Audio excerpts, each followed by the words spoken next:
বস্তু ইস্তেখারার দোয়া। ইমাম বুখারী রাহিমাহুল্লাহ বলছেন বাবু দোয়া ইনদাল ইস্তেখারা। এই দোয়া এই অধ্যায় হচ্ছে ইস্তেখারার সময় দোয়া করা।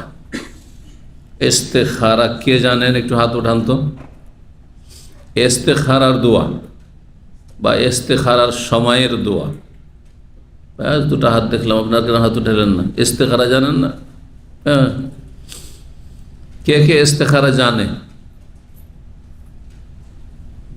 মানে মুখস্থ দুজনই আছে, বুঝতে পারছি, তার মানে মুখস্থ নেই। কিন্তু ইস্তেখারার দোয়া কাকে বলে? যে বলবে ইস্তেখারার দোয়া তাকে প্রাইজ দেওয়া হবে। দেখি নতুন লোকদের মধ্যে ইস্তেখারার দোয়া কাকে বলে? আছে কেউ? হ্যাঁ, মাশাআল্লাহ। ইস্তেখারার দরকার নেই সব আপনাদের। হ্যাঁ, ইস্তেখারা কাকে বলে বলতে পারবেন না? হ্যাঁ, ইস্তেখারা কি জন্য করে? হ্যাঁ, ভালো মুসিবতে বাঁচার জন্য।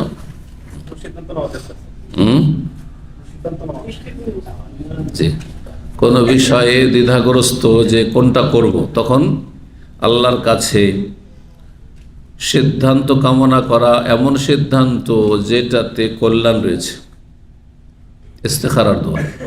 যখন এমন কোনো কাজ করছেন যে কাজে করব কি করব না সুযোগ আছে, অপশন আছে, করব কি করব না সুযোগ আছে, তখন আল্লাহ এটা করব না করব না, অথবা করতে হবে কিন্তু এখন করব না পরে করব, হ্যাঁ এই সময় বা এই জায়গায় করব না অন্য জায়গায় করব, এইরকম যখন অপশন থাকবে আপনার সামনে আর বুঝতে পারছেন না যে কোনটাতে ভালো আছে, তো আল্লাহর কাছে কল্যাণ কামনা করা। ইস্তেখারা মানে তারাবুল খাইর, কল্যাণ কামনা করা। ইস্তেখারার আরেকটি অর্থ যেটা বেশি সূক্ষ্ম, সেটা তালাবুল খিরা। খিরা মানে পছন্দ। আল্লাহ কোনটা পছন্দনীয় আমার জন্য, আমার বর্তমান ভবিষ্যতের জন্য, দিন দুনিয়ার জন্য, সেটি আল্লাহর কাছে চাওয়া। এবার বুঝতে পারলেন? ইস্তেখারা মানে কল্যাণ কামনা করা, ইস্তেখারা মানে আল্লাহর পছন্দ কামনা করা, যে আল্লাহ তুমি আমার জন্য কোনটা পছন্দ করো, যেটা পছন্দনীয়। আল্লাহ কোনটা পছন্দ করবে? যেটাতে আমার কল্যাণ আছে। আমরা অনেক সময় নিজের জন্য এমন কিছু পছন্দ করি যেটাতে আমাদের অকল্যাণ আছে। আপনি যেতে চাইছেন এক্ষুনি, হয়তো যা আজকে আমি দেশে যাব, খুব এমার্জেন্সি দেশে যাব, এটা আপনার পছন্দ, তাই না? যখন জরুরি হয়ে গেছে যাওয়া, এমন পরিস্থিতি এখন জরুরি হয়ে গেছে, দীর্ঘদিন হয়ে গেছে, অথবা কোনো এমার্জেন্সি কিছু আছে দেশে, হ্যাঁ আপনার সফর করা খুব জরুরি, মনে করছেন যে আজকে আমাকে যে কোনোভাবে যেতে হবে, কিন্তু আল্লাহ জানছেন আজকের ফ্লাইটে গেলে আর রান্না করে দুর্ঘটনা হবে আপনার। আল্লাহ আপনাকে দুর্ঘটনা থেকে বালা মুসিবত বাঁচাতে চান, সেজন্য ফ্লাইট মিস হয়ে গেল, অথবা ফ্লাইট ক্যান্সেল, ফ্লাইট আর কিছু হলো এক কথায়, হ্যাঁ আপনি যেতে পারলেন, এক কথা পৌঁছিতে পারলেন। তো আপনি তো ভাবছিলেন যে আমার চলে যাওয়াটাই ভালো ছিল, তাই না? অথবা আপনি দেশে পৌঁছে যেতেন, কিন্তু গিয়ে সামনে দেশে গিয়ে কোনো বিপদের সম্মুখীন হতেন, কোনো শত্রু আপনার জন্য উৎপেতে আছে, আর ফিরে আসতে পারবেন না। আল্লাহ জানছেন যে আপনার জন্য শত্রু কী করে আছে, উৎপেতে আছে, মারার জন্য, ধরার জন্য, জীবন শেষ করার জন্য। আপনি জানেন না, আপনি মনে করছেন না আমার এখন যাওয়াটাই ভালো হবে। আল্লাহ বলছেন তোর দেশে যাওয়া ভালো হবে না। আল্লাহর কাছে কল্যাণ কামনা করা, আল্লাহর কাছে আল্লাহর পছন্দ কামনা করা, তালাবুল খিরা। ইস্তেখারা কোন ক্ষেত্রে করবেন? ইস্তেখারার দোয়া 2 রাকাত সালাত পড়ে কোন ক্ষেত্রে করবেন? 1 নম্বর কাজ জায়েজ, যে কোনো জায়েজ কাজে করবেন, যে কোনো জায়েজ কাজে করবেন। ব্যবসা করা আর চাকরি করা কি জায়েজ না সুন্নাত না ফরজ? জায়েজ। আপনি ব্যবসাও করতে পারেন, ওটাও জায়েজ, আর আপনি চাকরি করেন, ওটাও জায়েজ, ঠিক না? সৌদি আরবে থাকা জায়েজ না সুন্নাত না ওয়াজিব? ওয়াজিব। না থাকলে গুনাহগার হয়ে যাবেন না। সুন্নাত না, তাও না। এদেশে থাকা, তাহলে প্রবাসে থাকা আপনার বৈধ, যদি কোনো বাধা না থাকে। আবার অবৈধ হইতে পারে, নাজায়জও হইতে পারে, যেমন পরিস্থিতি হয়। তাহলে আপনার বৃদ্ধা মা আছে, আপনার বৃদ্ধ বাপ আছে, আর তার দেখাশোনার কেউ নেই, আর বলছেন না বাবা তোর যাওয়া চলবে না, আর বলবেন আমি যাবো বিদেশে, যাওয়া যায় নয়, তখন আপনার বিদেশে থাকে। তো ইস্তেখারা কোন ক্ষেত্রে করবেন? বৈধ জায়েজ কাজে করবেন।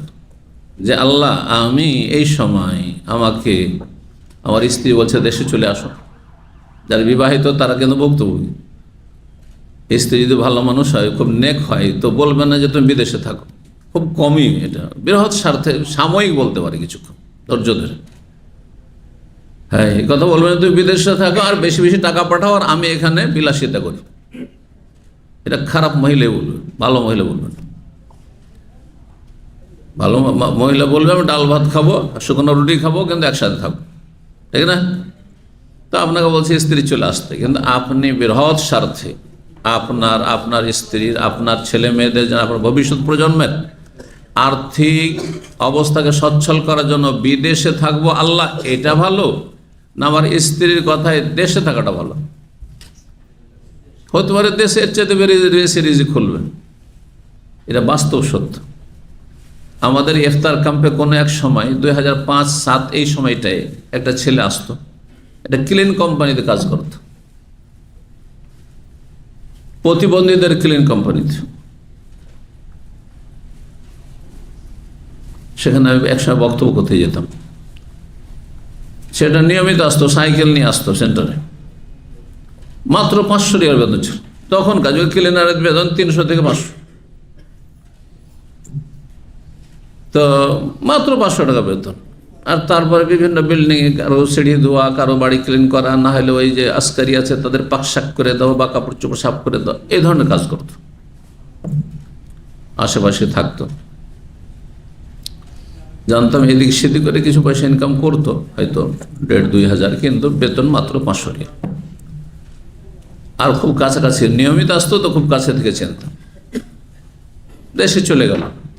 দেশে যাওয়ার পরে ভাবতে পারবেন না যে এরকম অবস্থার পরিবর্তন হতে পারে। একটা গরিব ছেলে, সে ঢাকা থেকে একটা দোকান দিল রেডিমেডের, আর বিদেশ থেকে কাপড় নিয়ে আসে, পাকিস্তান থেকে কাপড় নিয়ে আসে, দেশে তো কাপড় থাকে। একটি দোকান দিয়ে 2, 3টে যখন দোকান হয়েছে, কয়েক বছর পরে, 2-4-5 বছর পরে আমাকে হোয়াটসঅ্যাপে যোগাযোগ করেছে, আর দোকানে ছবি পাঠিয়েছে। বলছে আল্লাহ আমাকে অনেক সুখে রেখেছেন, যেটা আমি সৌদি আরব হইতে পারিনি। অনেক সুখী, এবং 3টি দোকান আছে, আমার অনেকগুলি কর্মচারী আছে, অনেক সুখী। সুবহানাল্লাহ। তো ইস্তেখারা এই জন্য করবেন যে হতে পারে যে আল্লাহ আপনার রিজিক বেশি সৌদি আরবে রাখেনি, দেশে বেশি রেখেছে। এই লোকের মধ্যে হতে পারে না? অনেক আছে দেশে থেকে আপনাদের চাইতে, আমাদের চাইতে অনেক বেশি সুখী, এবং হালাল পথে সুখী। অধিকাংশ বসে হারাম পথে সুখী, কারণ হারামের রাস্তা দেশে প্রশস্ত, হালালের রাস্তা সংকুচিত। এটা লুকিয়ে রাখার কিছু না। এখানে হালালের রাস্তা একটু প্রশস্ত, হারামের রাস্তা সংকুচিত। যারা হারাম কাজ করে ও লুকিয়ে চুরিয়ে বাটপারি করে, আর খুব ভয়ে ভীত থাকে, আলহামদুলিল্লাহ।